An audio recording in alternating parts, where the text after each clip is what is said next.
Hey, are we live? I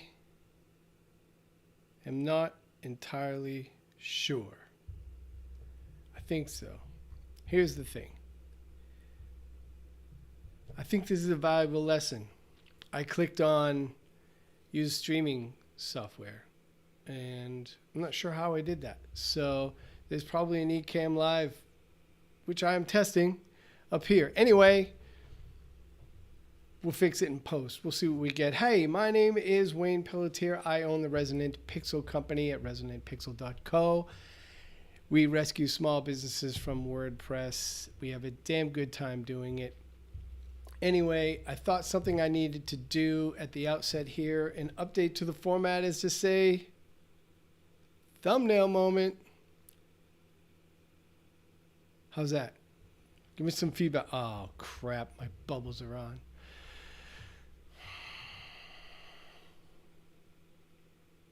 All right, that's it. Thumbnail moment's over. Moment of silliness. Anyway, today's topic, the 2025 market shift. I want to cover a huge opportunity for Squarespace designers. Huge. But not just Squarespace designers, all small shops, solopreneurs, freelancers, entrepreneurs that do web design, web development, or have a very specific niche or niche deliverable. It does not even have to be websites. There's a shift coming here in 2025, big changes. And I'm inspired to talk about this, a recent article. There will be a link in the show notes to a really amazing, difficult to read, but incredible article from David C. Baker over at punctuation.com. I'm a big fan of David C. Baker's work. I've been listening to his podcast, The Two Bobs, for years. His book, The Business of Expertise, is a must read. And I think he's someone who has inspired me. I've met him once and I was kind of nerded out, to be honest with you. I keep touching my nose. Apologies for that. And he mentioned a few things in the article that are difficult times that bigger, mid-size agencies are going through. And I'm going to bang those out here in just a second. But the reason why I find this relevant is because of all of the tariff news. Today is February 3rd, 2025. There's just a massive amount of hyper-dramatic news going on in the current cycle, especially if you're on social media. And whether you're a fan of it or not a fan of it, it is there. And this article spoke to me. So thank you to Mr. Baker. I will send you tacos over in the Bureau of Digital Slack group for writing this. I know it's hard for people who own mid-size agencies, and those are like dozen or more people, maybe even 5 to 50 people, right? They usually have a broad swath of services that they offer and maybe a niche market, or they have a broad market and a very specific thing that they offer, but they're able to do it with some amount of scale, right? And here's the problem that they're running into. And I've seen lots of comments in several groups that I'm in of concern about changes in the market here in 2025. And there's a few reasons for it. They're not related to the tariffs, like I mentioned specifically. This is actually not a news podcast. Like I said, those just inspired me to share this because I think it has helped colored something that has been on my mind for a few weeks. And that being that bigger companies are easily spooked. If you have ever worked at or with a big brand, you know that they cancel projects sometimes or create dramatic shifts in projects for reasons that make no sense. And oftentimes it's a surprise, it's unbeknownst. And that happens anytime the market is trending towards uncertainty. And the reason why this is relevant is for a few reasons. And David gets into these in his article that, when clients have spending caution, we'll call it, they're taking longer to decide, maybe longer to pay, right? And they start viewing normal initiatives as risky. Challenge one. I'm not going to put my thumb up. I don't want the bubble. Another one. If you recall, a couple years ago, there was a massive staffing rush post-pandemic because lots of industries were experiencing a rush. Everybody was at home working, maybe not always working very hard, and there was a massive spike in SaaS and e-commerce and some other industries. And those agencies in support of those brands did a massive staffing up. But coming out, the business didn't decline as expected as rapidly. So a lot of those people stayed on. And when they failed to adjust over the last 18 months or so, that surge did eventually prove to be temporary. And now we're seeing major layoffs. We've seen layoffs from Amazon and Stripe and other humongous commerce and SaaS companies. And while those aren't the only verticals affected, specifically mentioning those just because they spiked so hard during and right after the pandemic that the growth was unsustainable. But what is an agency to do? You have to have the staff to support the work, right? So boutique and mid-size agencies and some larger agencies have been, for the last couple of years, as this transition has gone on, experienced a lot of competitive pressure. They're kind of getting squeezed. They're getting squeezed by huge holding companies that own massive, famous agency brands, and they're getting squeezed by us, right? So big companies are feeling the pinch, but they're able to go down market. So these holding companies, big agencies, are able to take on smaller projects or smaller brands in order to sustain themselves because their book is so strong. They have so much proof of their success, and there's so much cachet in working with them that companies will jump at the chance to do so. Just to say, I hired so-and-so fancy agency. It makes total sense to me. The other one is there are a lot of us out there that are well-connected and well-functioning. I don't want to say well-functioning. Solid, functioning, small agencies or freelancers, right? There's all kinds of fractional expertise, fractional CEO, fractional CFO, fractional creative director. There's even productized services like Design Joy or Design Pickle, where basically the pitch is replace your whole creative department. We're ready. And it costs you a fraction of the amount. They're all seeing a lot of success and offering super hyper solutions is part of it, as is offering a productized service offering like mine. Not a pitch, not getting into that here. But in general, when you have a very specific outcome or transformation designed to serve a very specific business, it's an easier story to tell, and it's an easy story to connect the dots on when there's buying anxiety or market anxiety, because it's an easier transformation for them to envision. And all of this to say that now is a good time to differentiate yourself from other freelancers or small shops. Lean into who you are.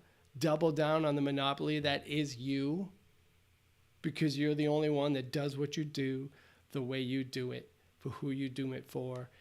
It's never been a better time to be more clear about not just that, but why that is helpful and why it matters. Make it easy for leads to envision the transformation that you offer. Next, make it easier than ever for them to get started engaging with that offer and provide amazing service. I know it seems stupid to say. Of course you provide amazing service. You're awesome. That is going to be something that helps stick when all of this market shift shakes out. And finally, my last point here is to make sure your ops are efficient and locked in. In fact, explain your ops. Explain how you get things done. Sell your process as part of their transformation.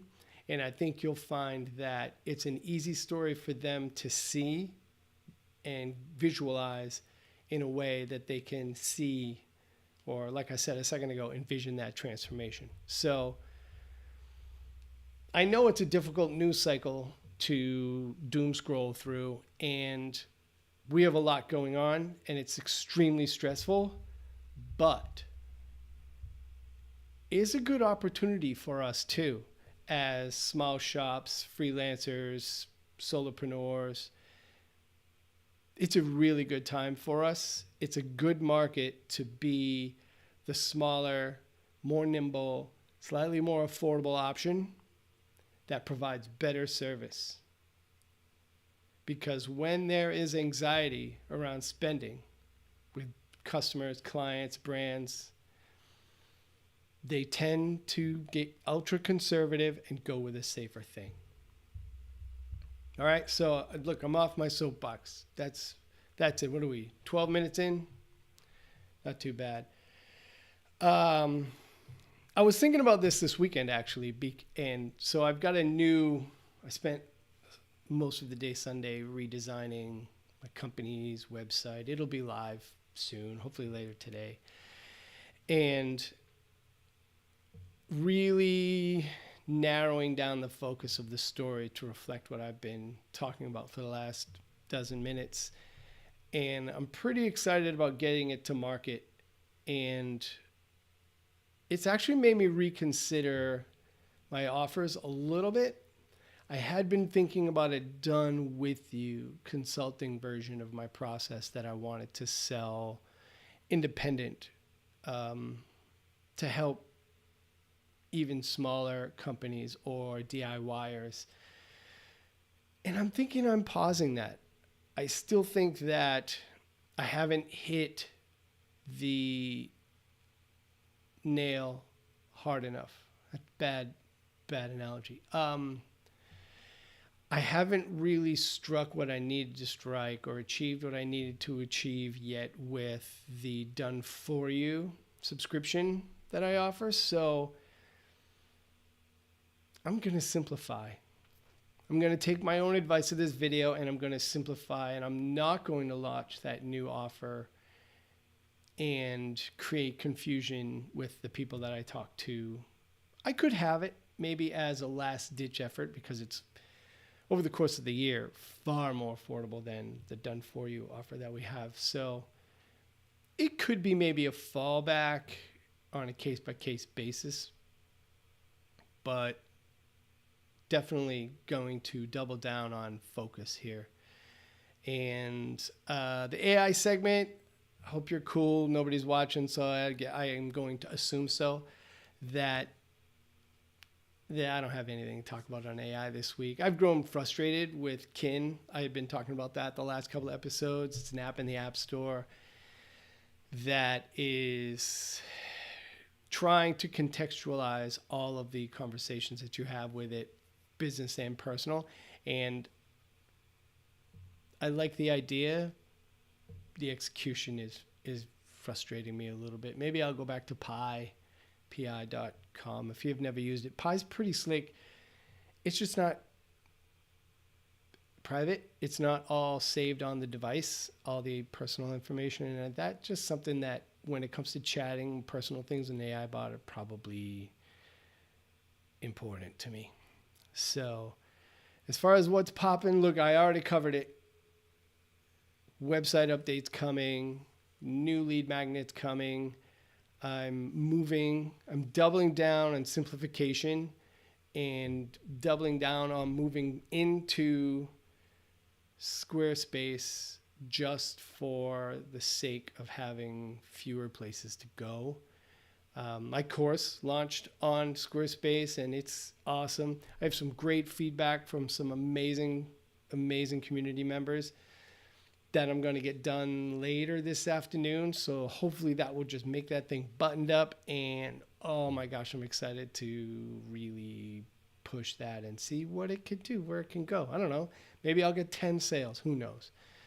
Which would be a whopping $400 or something. That'd be amazing. It's all good. From a struggle bus standpoint, this segment, I want to reimagine this segment. You know, I suppose I could come on here and complain about something at the end of every episode, but I don't see the value in it.